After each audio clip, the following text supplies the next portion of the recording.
So I think we have one more minute left, and then we'll start. But, well, people are sort of gathering. Let me begin to sort of set the stage here. Okay, so we've assembled a panel today, and we're going to be talking about re-envisioning the scholarly record with an eye to reproducibility. And the panel today, to my right, we have Michael Forrester, who's the Director of Publications for IEEE, and he has quite a bit of experience in publishing before he'd worked at Elsevier and Wiley before IEEE, and he holds a degree in engineering science. Then we have Simon Adar, who is the CEO of Code Ocean, and he holds a degree from Tel Aviv University, a PhD degree in engineering.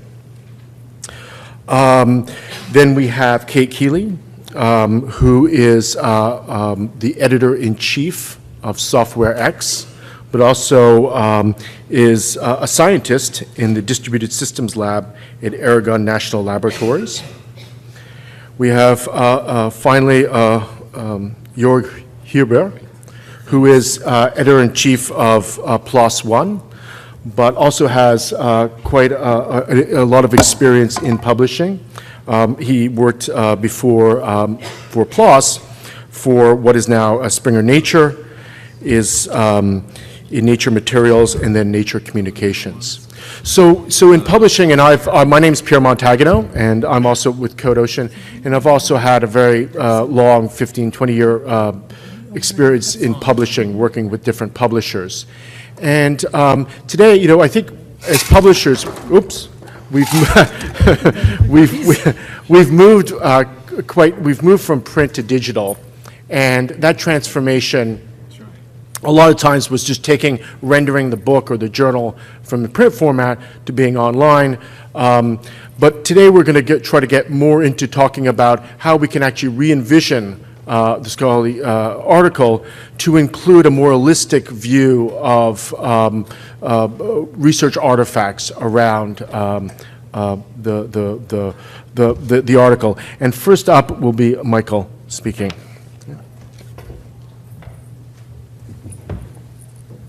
Okay, and this is the clicker, right? It is. Okay, good afternoon, everyone. Very conscious that this is the graveyard shift, and we're going to be keeping you from the cocktail hour. So I'll try and move sense that swiftly, and thereby also leave time, hopefully, for questions and discussion at the end. So first of all, I'll start by revealing my age, in the sense that when I started in this business, when I was being trained as a publisher, I was taught that there were 4 primary functions of scholarly journals: registration, certification, dissemination, and preservation. And those in turn consisted essentially of date stamping manuscripts as they were received in the editorial office before being sent out for certification or peer review to ensure quality and novelty.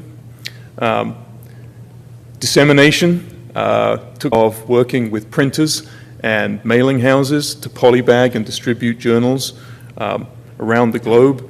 And preservation included activities like ensuring that we used high-quality acid-free paper to fill the shelves and the stacks of libraries around the world. Now, that was a long time ago. I won't tell you exactly how long ago, but clearly everything has changed. And from the point of view of what defines the role of a publisher and how we add value and deliver value to our communities, registration has, I would argue, potentially been subsumed by the existence of preprint servers that can establish primacy or staking a claim to performing work in a field. Dissemination, while perhaps not simple to create an online content platform, is arguably a great deal easier than it was back in the day when we had to control the means of production. And of course, preservation, we're all familiar with the archive solutions of Clocks and Portico, and I see Craig in the audience there, so I'll give him a shout out. And so part of my thesis, or I would maybe think of it for my own benefit as a bit of an awakening over the last few years, is that the role of publishing is increasingly focused on this process of certification. I hesitate to even call it peer review anymore, because that conjures up images of an arcane and long-established process involving articles and manuscripts. So I'd like to just spend a little bit of time thinking about what the future of peer review or certification might actually be, particularly in a world of open science, open data, and reproducibility. And at meetings in the publishing context, in this meeting, earlier sessions, I've heard many of these topics spoken of. But there are different players, multiple players in the system who have different outcomes in mind. They want different things from the system. For example, funders want maximally open data and access to all of the primary research objects or artifacts, not just open access to articles, for example. Research institutions frequently have in mind the goal of showcasing the research of their faculty and students as a primary goal.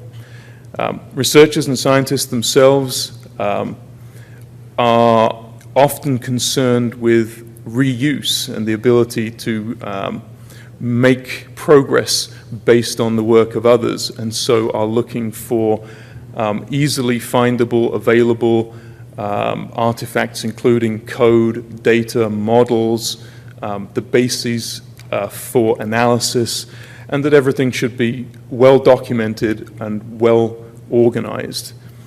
And of course, publishers like myself, we seek standards as a way of operating at scale and without repeating or conflicting with the work of others, and of course, sustainable business models.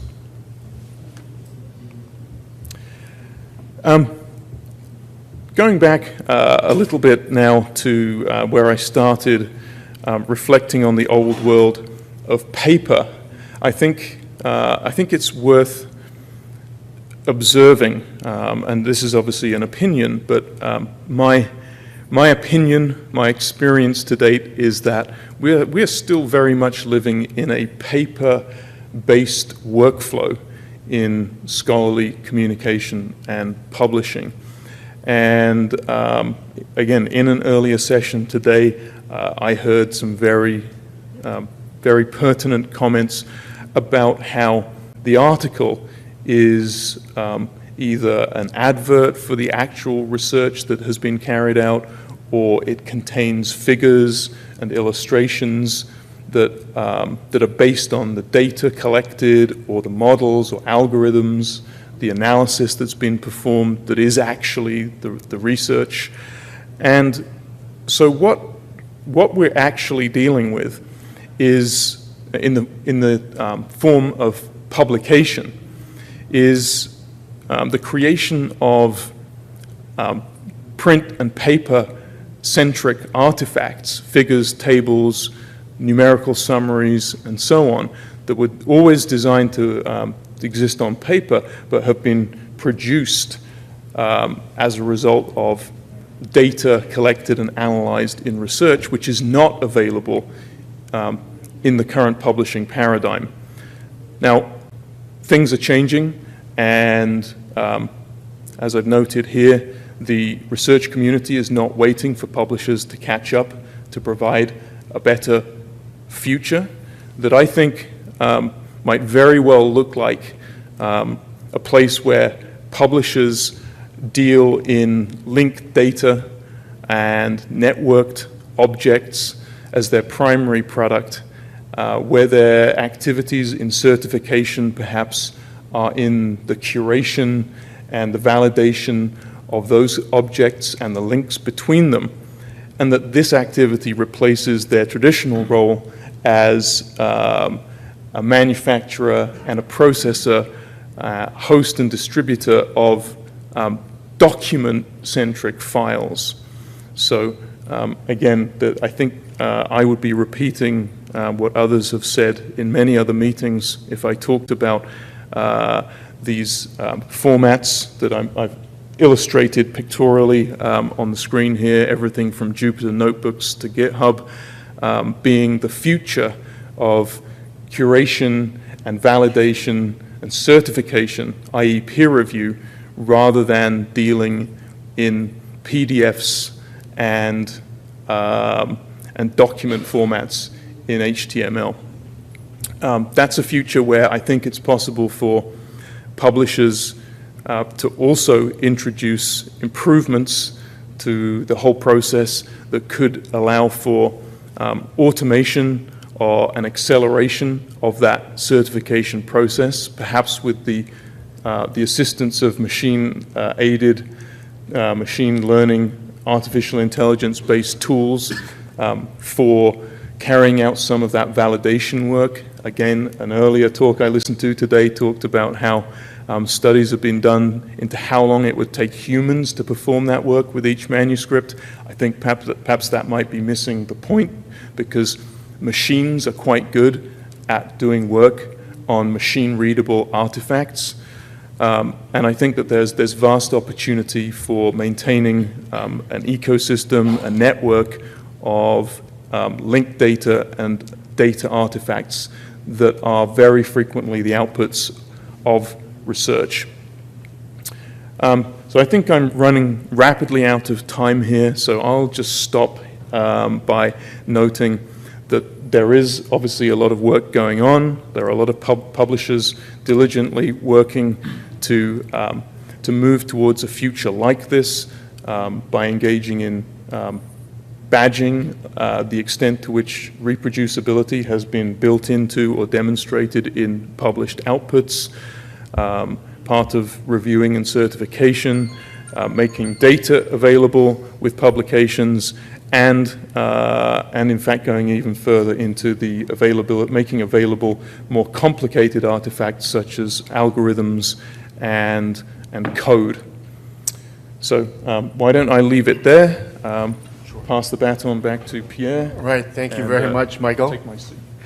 Appreciate it.